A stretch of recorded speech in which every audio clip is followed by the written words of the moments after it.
اور ہر مسئلے کا حل ہر مسئلے کا حل اس اللہ تبارک و تعالیٰ کی ذات پر پختہ یقین رکھنا،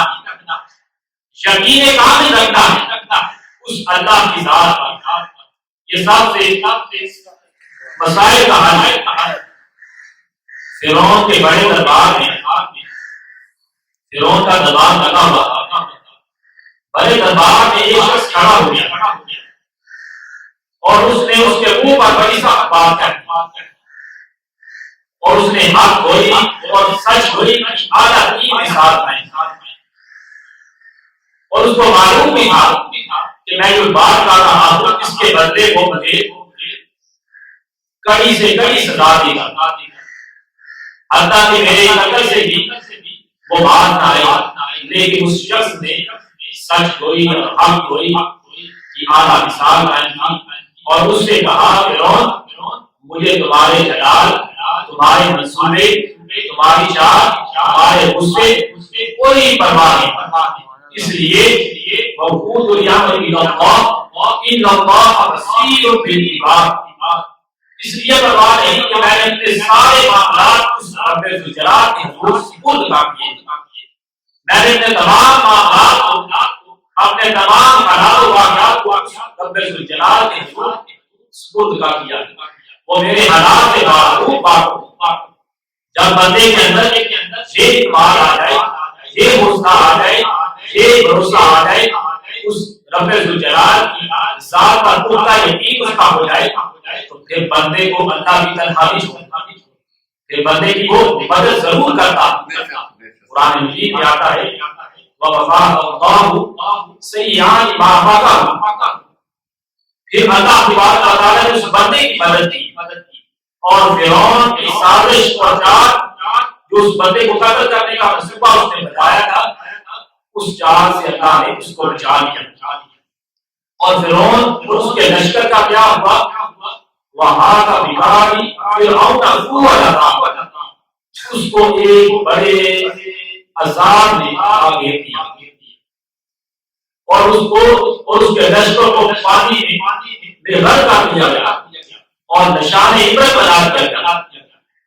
تو حضرات یہ بندے کی اس بندے کی اللہ تبارک و تعالیٰ پر پختہ یقین، اعتماد اور حوصلہ اور بھروسہ اس بندے کا اللہ کی ذات کا تھا کہ میں نے اپنے تمام معاملات اللہ کے سپرد کر دیے۔ جب اللہ کے سپرد کر دیے جائے تو پھر بندے کی غیر سے بدل اللہ تبارک و تعالیٰ فرماتا ہے اس کو تنہا نہیں چھوڑتا اور فرعون کے لشکر سے بھی اس کو بچا لیتا ہے۔ اسی طرح اللہ سورہ آل عمران کی آیت نمبر 173 173 اس میں بھی مسلمانوں کا اللہ کا پختہ یقین کا ایک واقعہ موجود ہے کہ جنگ احد کے بعد مشرکین مکہ نے ایک چال چلی اور مسلمانوں سے کہا کہ آئندہ ہم تم پر زیادہ قوت کے ساتھ، زیادہ لشکر کے ساتھ حملہ آور ہوں گے اور کیا کریں گے؟ اے مسلمانوں تجھے اور تمہارے اسلام کو نعوذ باللہ اس کا نام و نشان مٹا دیا۔ تو حضرات جب آئندہ سال آیا مشرکین مکہ نے کیا کیا کہ چند منافقین کو اپنے ساتھ بلا دیا، ان کو رشوت دی اور ان کے کام ذمہ یہ کام سپرد کیا کہ وہ مسلمانوں کے درمیان افواہ پھیلائیں، کہ مسلمانوں کے درمیان افواہیں پھیلائیں تاکہ مسلمان ڈر کے بارے، خوف کے بارے میدان جنگ میں نہ آ سکے۔ تو جب منافقین نے بات کرنی شروع کر دی، انہوں نے مسلمانوں کے درمیان افواہیں پھیلانا شروع کر دی۔ قرآن مجید میں آتا ہے الذین قال لهم الناس ان الناس قد جمعوا لهم فاخشوهم، کہ جب منافقین نے کہا کہ اے مسلمانوں بھاگ جاؤ، تم پر مشرکین مکہ ہزاروں کا لشکر لے کر حملہ آور ہونے والے،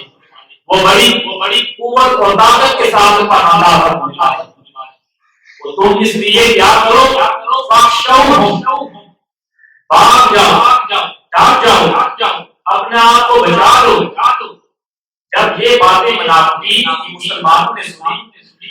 تو ان کا اعتماد اور حوصلہ جو اللہ کی ذات کا تھا وہ پہلے سے زیادہ بڑھ گیا تھا۔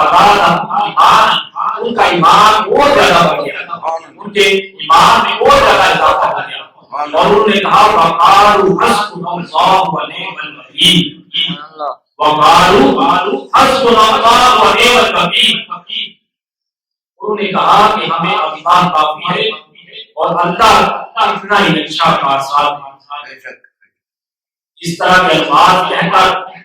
وہ صحابہ کرام،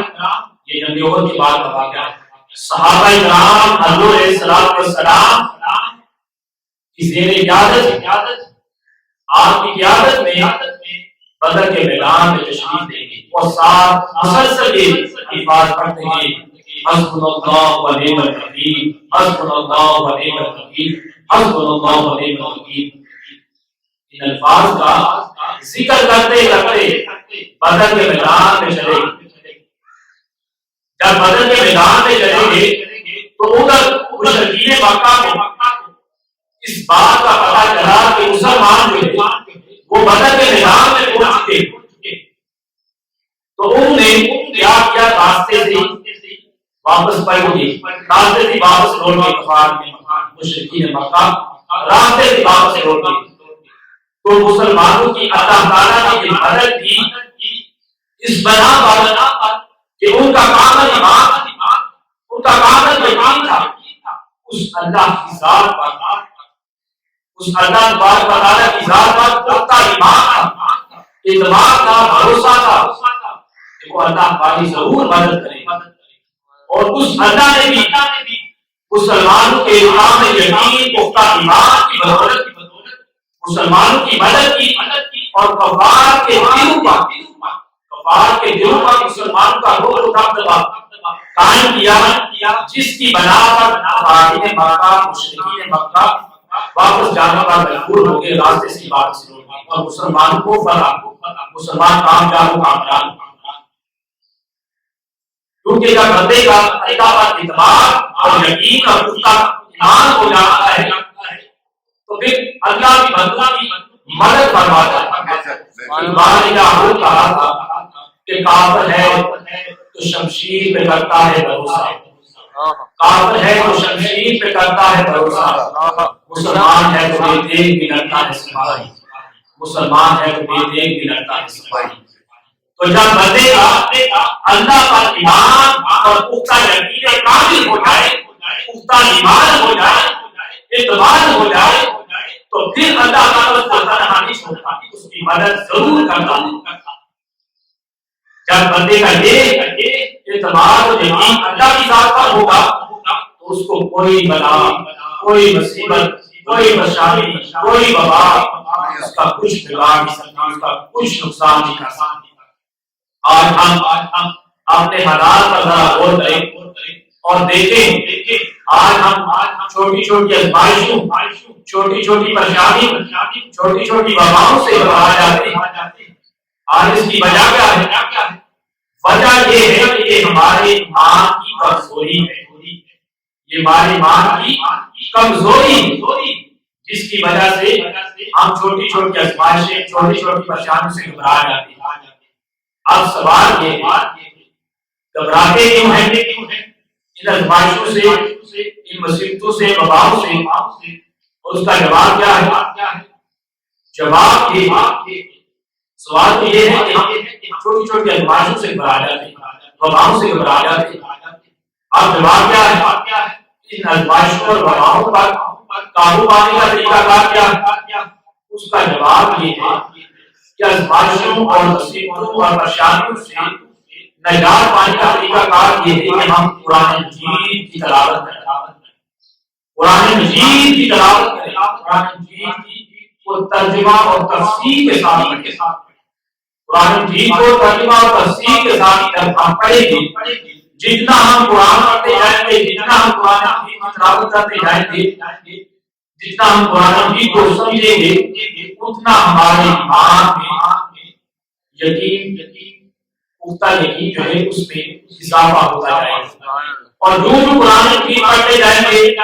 قرآن مجید کی ہر آیت ہمیں یقین کی نئی دولت اور ایمان کی قوت کا پتہ دے گی. اس سے ہمارا یقین اللہ کی ذات پر اور زیادہ پختہ ہو جائے گا. دعا ہے اللہ تعالی ہمیں پختہ یقین پختہ ایمان کی دولت نصیب فرمائے. آمین.